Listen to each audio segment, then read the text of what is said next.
Coucou, on se retrouve cette semaine pour un nouvel épisode sur En Conscience, le podcast. Et on va parler aujourd'hui de la création d'un business aligné avec ses valeurs. C'est un sujet qui m'a beaucoup été demandé et que j'adore. Si vous me suivez depuis un petit moment, vous savez que c'est la raison pour laquelle j'ai lancé mon business dans le but d'accompagner un maximum de femmes entrepreneuses à créer le business qui leur correspond vraiment. Donc aujourd'hui, on va rentrer un petit peu dans les détails sur vraiment la manière de créer un business qui soit aligné et véritablement authentique, qui corresponde à ses valeurs profondes. Et je vais vous expliquer un petit peu le cheminement, comment on en arrive à créer le business qui nous correspond. Je pense qu'il est vraiment essentiel de commencer ce podcast en parlant de valeurs. Pourquoi les valeurs ? Eh bien parce que ce sont des croyances fondamentales qui guident à la fois nos décisions mais aussi nos actions. Et si tu veux pouvoir créer un business qui soit véritablement aligné, il va falloir que tu définisses en amont tes valeurs. Donc quelles sont-elles ? Je t'invite vraiment à prendre le temps. Je vais te donner un petit exercice à faire dans quelques minutes. Si tu peux prendre ce temps-là pour toi en prenant un petit papier et un stylo pour y réfléchir, ce serait vraiment génial. Pour rappel, un business aligné avec ses valeurs devient une extension de soi. C'est ce qui va te permettre vraiment d'attirer des clients qui partagent à la fois ces mêmes valeurs en créant des relations qui sont plus fortes et durables. Donc maintenant, comment est-ce qu'on les identifie, ces valeurs ? Eh bien, je t'invite à prendre ton stylo cette fois-ci et à faire ce petit exercice qui va être de lister les 10 moments dans ta vie où tu t'es senti pleinement épanoui. Qu'est-ce qui relie ces 10 moments ? Essaie de trouver le dénominateur commun à ces moments-là pour en extraire les valeurs communes. Ensuite, tu peux te demander quels principes sont non négociables pour toi dans ta vie ou ton business. Ça, c'est vraiment important que tu les définisses en amont aussi. Et enfin, tu vas pouvoir te poser cette question. Si mon business pouvait refléter 3 choses essentielles à mes yeux, ce serait quoi ? Et là, je t'invite vraiment à faire pause sur ce podcast, à faire cette introspection et à noter tout ce qui te vient. Je vais te donner 2 exemples types qui vont pouvoir t'aider aussi dans ton cheminement. Par exemple, si ta valeur clé, c'est la liberté. Ton business, en fait, il va pouvoir intégrer des formats qui sont plus flexibles, comme des programmes en ligne ou un rythme de travail qui soit modulable. Et en effet, il y a d'autres méthodes qui vont peut-être pas forcément te correspondre parce que tu as ce besoin de flexibilité. Si par exemple ton autre valeur c'est l'éthique, eh bien ça se traduirait dans ton business par une communication qui soit transparente ou alors des produits ou services qui sont ultra respectueux de l'environnement, de tes clients. Voilà, donc c'est vraiment hyper important d'identifier ces valeurs-là parce que tu vas pouvoir créer ton business en fonction du respect de ces dernières. Maintenant, on va aborder les erreurs classiques à éviter quand on débute. Et ça, on y passe toutes quand on commence dans l'entrepreneuriat. Et ça va être dans un premier temps de vouloir plaire à tout le monde. Ça, c'est l'erreur numéro 1. Les conséquences, c'est qu'en fait, tu vas diluer ton message et tu vas attirer à toi des clients qui ne te correspondent pas. Du coup, tu vas petit à petit te désaligner parce qu'en fait, dans ta croyance, tu vas te dire que plus tu parles à tout le monde, plus tu as de chances d'avoir des clients, d'obtenir des clients. Ce qui est complètement faux parce qu'en fait, ton message est tellement générique que les gens ont l'impression que tu ne leur parles pas. Et donc tu n'attires personne. C'est la conséquence vraiment d'un message trop généraliste. Et à l'inverse, si tu te focalises sur une cible en particulier et que tu lui parles avec le bon message et tu utilises les bons canaux pour lui parler, eh bien là, tu as toutes les chances de pouvoir convertir ces prospects en clients. Donc la solution, c'est vraiment d'accepter de ne pas être pour tout le monde et de se concentrer sur une cible précise qui partage donc tes valeurs. D'où l'intérêt de faire l'exercice en amont parce que tes clients sont censés partager tes valeurs. La deuxième erreur que l'on voit très souvent, ça va être de copier un modèle qui ne te correspond pas. Ça, quand on débute dans l'entrepreneuriat, parfois on ne sait même pas par où commencer et on se dit tiens, ça marche chez les uns chez les autres, je vais prendre ce modèle et je vais l'appliquer à mon business.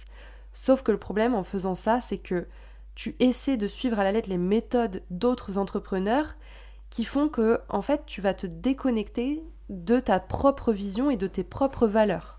Donc la solution dans ce cas-là, c'est vraiment de t'inspirer des stratégies des autres, mais surtout, et j'insiste vraiment sur le fait que ce soit surtout, de les adapter à ta personnalité et ton style. Et ça, c'est valable pour tout, quelle que soit la stratégie. Que ce soit une stratégie de com, un business model, peu importe. Le but, c'est de toujours l'adapter à ton style et ta personnalité. La troisième erreur que l'on commet tous aussi, c'est de se perdre dans le perfectionnisme. Alors ça, c'est un grand fléau, parce qu'attendre que tout soit parfait avant de se lancer, ça peut te bloquer pendant des mois, et parfois des années. Donc l'astuce, c'est vraiment de te lancer avec une version qui soit suffisamment correcte, bonne, entre guillemets, de ton offre, et de l'améliorer au fur et à mesure grâce au retour de tes clients.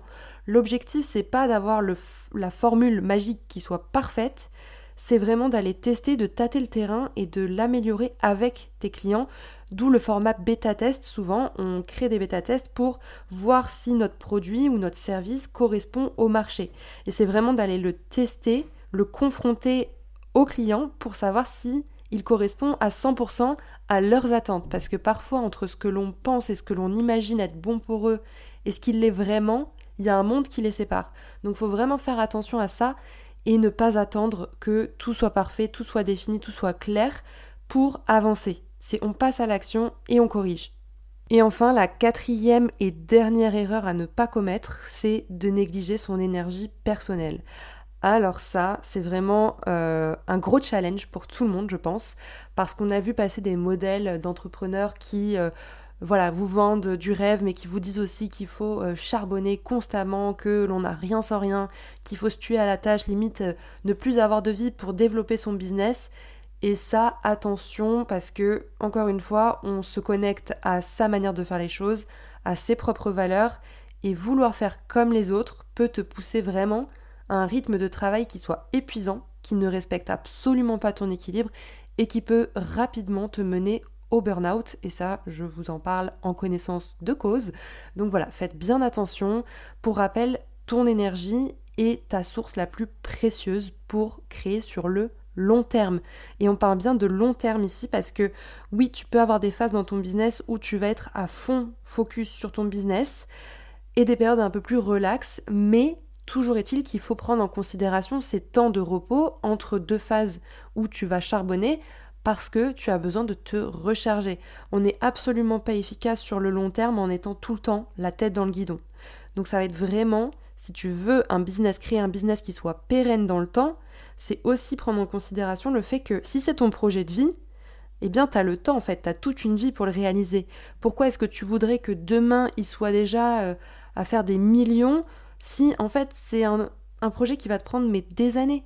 Quelle est la logique là-dedans en fait? Ok, t'es dans une recherche de performance constante, ça c'est génial parce que l'évolution, on en a besoin pour avancer, mais à un moment donné, il faut que ce soit réaliste et rationnel aussi. Donc on rééquilibre toujours ses objectifs en fonction de son énergie. Ensuite, j'aimerais te parler de trouver sa niche et sa voie unique. Pour moi, ça va vraiment de pair avec tes valeurs. Déjà, qu'est-ce qu'une niche? Eh bien, ça va être une problématique spécifique que tu résous pour un groupe de personnes qui soient précis et spécifiques également. Par exemple, tu peux accompagner les femmes entrepreneuses à développer un business aligné avec leurs valeurs et leur énergie. Et là, tu résous un problème chez une certaine catégorie de personnes qui est ciblée. Et ça va être important de la définir parce que, encore une fois, on ne veut pas parler à tout le monde. Tu veux parler à des personnes spécifiques et résoudre leurs problèmes. Encore une fois, si tu veux résoudre un problème qui est chez tout le monde, mais que tu ne connais pas vraiment la catégorie de personnes que tu cibles et que tu ne sais pas vraiment quel problème tu résous, tu vas nager. Vraiment, tu vas aller à contre-courant, tu vas te perdre là-dedans. Donc, on définit sa niche, c'est hyper important. Parce que déjà, d'être trop généraliste, ça va te rendre... la connexion avec ton audience, elle va être super compliquée. C'est-à-dire que tu n'auras même pas d'engagement, ou alors les gens vont te suivre pour les bons conseils que tu donnes, mais ils n'achèteront jamais chez toi, parce qu'ils ne résonneront pas avec ce que tu as à leur transmettre.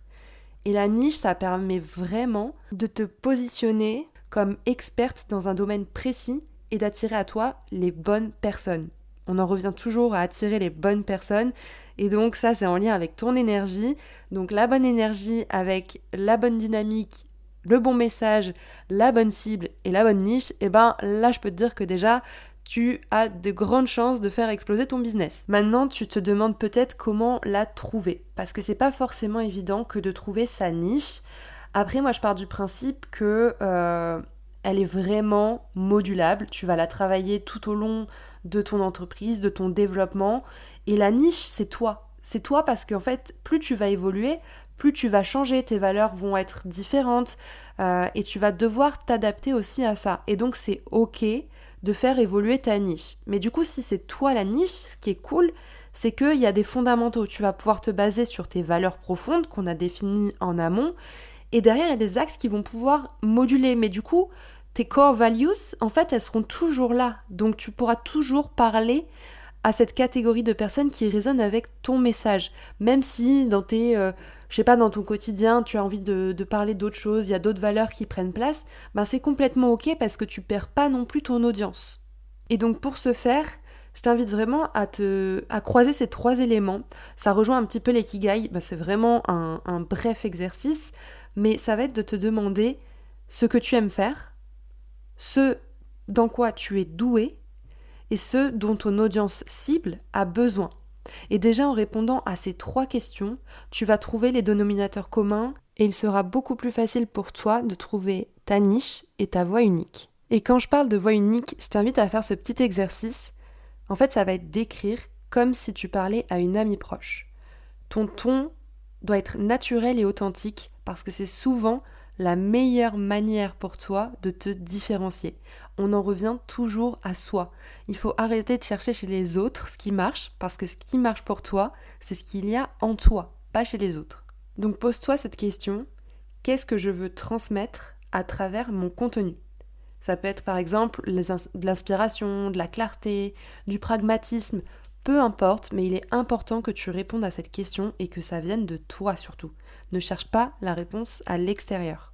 Pour terminer ce podcast, j'aimerais te parler de stratégies pratiques pour aligner chaque étape de ton business avec tes valeurs.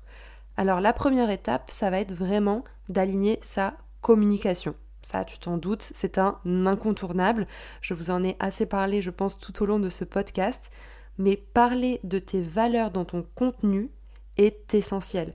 Vraiment, que ce soit dans les posts, dans les stories, même dans tes newsletters, peu importe, il est essentiel que tu mettes en avant tes valeurs. Les gens doivent connecter avec toi par le biais de tes valeurs, par ton mode, le ton que tu emploies, ta façon de voir les choses, de voir le monde.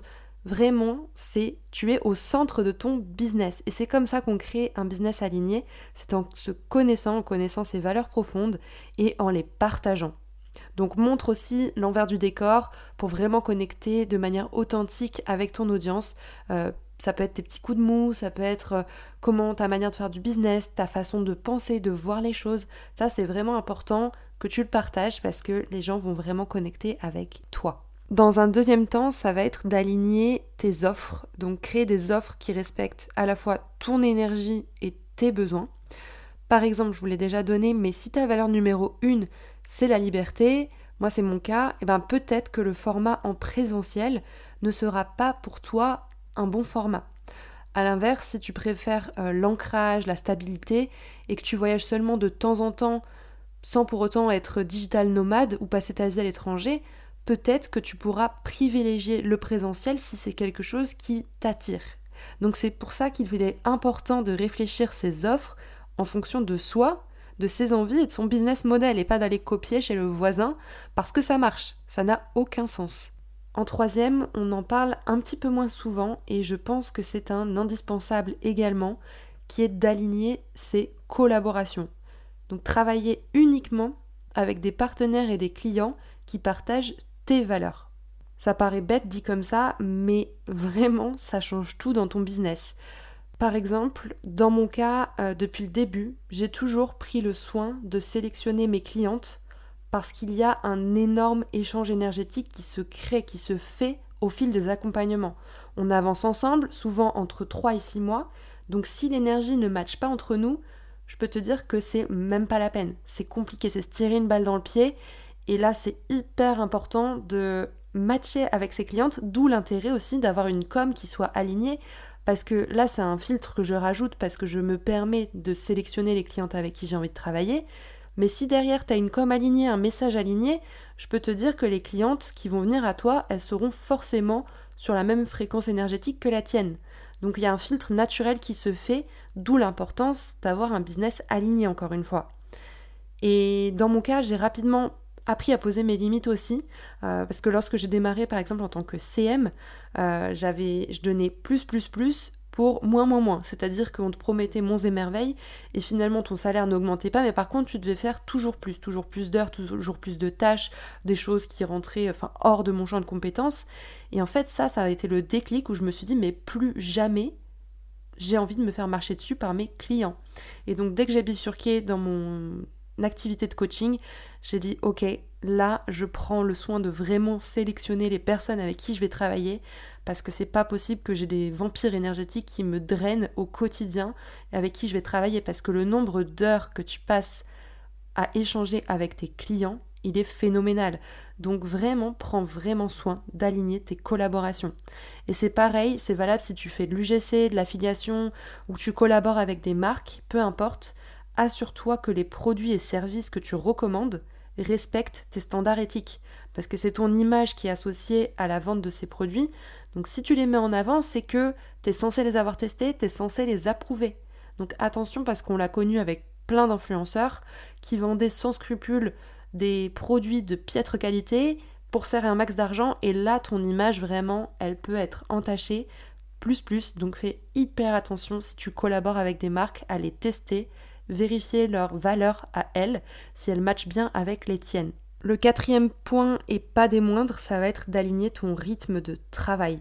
Donc éviter de t'épuiser, ça paraît très logique quand je vous dis ça comme ça, mais quand on a le nez dedans, attention. Donc c'est éviter de t'épuiser en respectant des horaires qui sont adaptés à ton énergie. Donc pour ça, il faut que tu apprennes à te connaître aussi. Est-ce que tu as un chronotype qui est plutôt du matin, tu as plus d'énergie le matin, tu peux accomplir de grosses tâches parce que tu as un focus, tu es dans une bonne énergie, et à l'inverse, l'après-midi, tu es un peu plus low, donc tu vas plus basculer sur des tâches créatives qui te demandent moins d'énergie. Ou parfois c'est l'inverse, on a plus d'énergie le soir, et il y a des personnes qui peuvent abattre beaucoup plus de travail en fin de journée, parce que en début de journée c'est pas du tout pour eux, ils ont pas l'énergie, ils sont dans un brouillard mental. Donc ça va être important de te connaître aussi, de connaître ton chronotype pour savoir organiser ton planning en fonction de ton énergie. Et enfin, 5e et dernier point, ça va être de créer une expérience client qui soit alignée. Offre des expériences qui vont refléter tes valeurs. Si par exemple tu es quelqu'un qui est avenante, qui est chaleureuse, utilise ce même ton, sois chaleureuse dans ta communication et une attention aux détails. Ça coûte rien, en fait, sois naturel, sois toi-même et agis comme t'agirais dans la vie au quotidien avec tes amis, ta famille. Fais de même avec tes clientes en fait, et ça se ressentira dans ton énergie. Par exemple, si tu prônes l'écologie, utilise des outils qui soient adaptés. Tu vas pas aller faire imprimer des workbooks d'une centaine de pages à tes clientes si ton but c'est de réduire l'empreinte carbone. Enfin, j'en sais rien, c'est un exemple bête que je viens d'inventer, mais sois cohérente dans tout ce que tu fais. Si tu prônes des valeurs, va jusqu'au bout de tes valeurs, incarne-les pleinement. Donc voilà, je pense t'avoir donné un maximum de détails dans un court laps de temps sur ce podcast. Si jamais, je t'invite à le réécouter, si tu n'as pas eu le temps de te poser avec une feuille et de faire le travail, reviens sur ce podcast et prends le temps de t'introspecter et de répondre à toutes les questions, tous les petits détails que je vous ai donnés, ils sont ultra importants si tu veux créer un business aligné. Maintenant, si tu as envie d'expandre ton activité, de générer encore plus de chiffre d'affaires tout en ayant un business qui soit aligné à tes valeurs et ton énergie, qui te respecte pleinement, il te reste 48 heures pour pouvoir postuler à mon nouveau programme Expansion qui te permettra de faire décoller ton activité. Je te mets le lien dans la description et puis on se retrouve de l'autre côté et la semaine prochaine pour un nouvel épisode de podcast. Je t'embrasse.